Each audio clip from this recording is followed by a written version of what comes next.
ناظرین، آج کا ہمارا موضوع ہے مردانہ کمزوری کی وجوہات اور اس کا علاج۔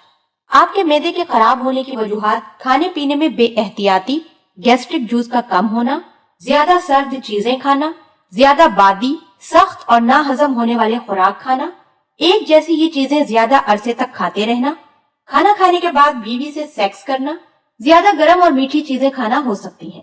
اس کے علاوہ آج کل کولڈ ڈرنک پینے کا بہت رجحان ہے، جو کہ سخت غلطی ہے، معدہ خراب کرنے والی بات ہے۔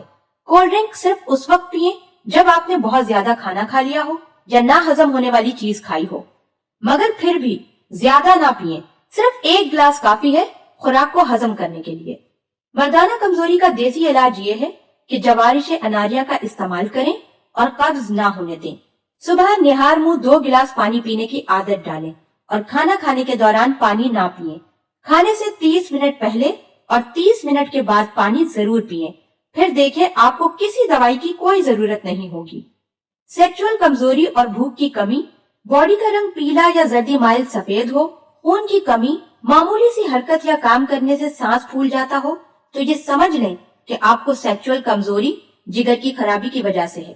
بہت زیادہ سیکس کرنا، زیادہ محنت کرنا، دھوپ میں چل کر آنے کے فوراً بعد پانی پی لینا، برف کا زیادہ استعمال کرنا، بلغم کی زیادتی، قبض رہنا، حیض کی بندش وغیرہ جگر کی کمزوری کی وجوہات ہیں۔